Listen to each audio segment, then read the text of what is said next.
This is Newcap News. All over Canada, people are helping support the small Saskatchewan town of Asquith, who had a cherished Gordie Howe jersey stolen from its hockey rink.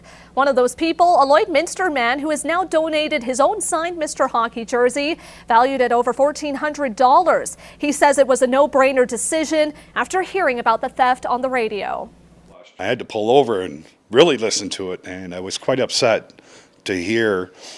So then when I got back into town, I stopped at the store and spoke with my wife that runs our store. And she said she had heard it a few times too. And I said, well, what do you think? We should step up and give him one of our Gordie Howe jerseys. Murdoch has been speaking with one of the rink's board members this past week about delivering them the jersey, which was picked up this afternoon in Lloydminster.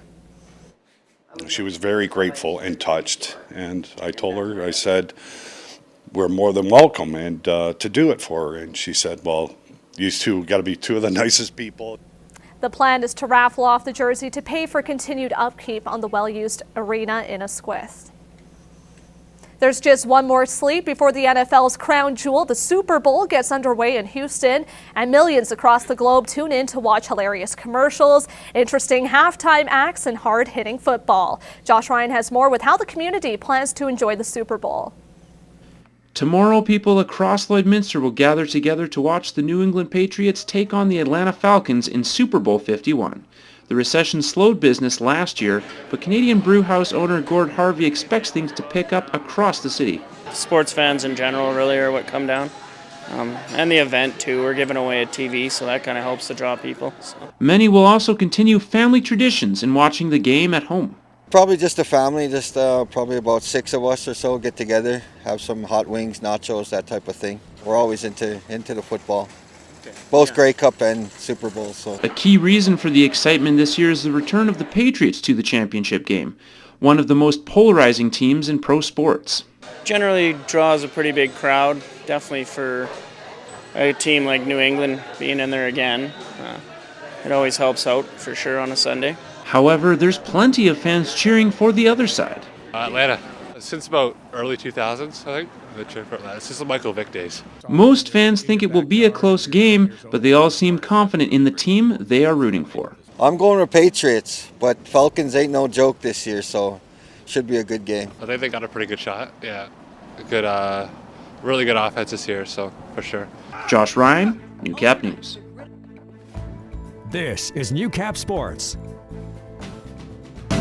It's been a tough season for the Lloydminster Bobcats entering Friday's game against Sherwood Park. The team's lost 16 of its last 17 games and is in danger of falling out of the race for the last playoff spot in the AJHL North Division. Surprisingly, it was an area of great concern that paced the team to a 4-2 win. The Bobcats' power play, which prior to the game was operating at under 8% on the season, scored twice in 6 opportunities, tying the match in the first and scoring the winner midway through the third.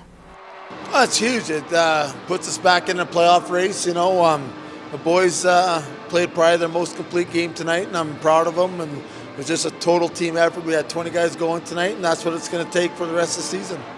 It was a gritty effort with the teams combining for 66 penalty minutes, and it's the type of hockey Clayton expects to see more of over the last month of the season. That's playoff hockey. You know, it's there's going to be a lot of hitting and, you know, stuff after whistles, but, you know, they're fighting for positioning in playoffs too. So, you know, for us to keep going forward, we're going to have to compete just like that tonight. With 13 games remaining, Lloydminster has a game in hand over Drayton Valley, which has a 5-point lead over the Bobcats for the last playoff spot.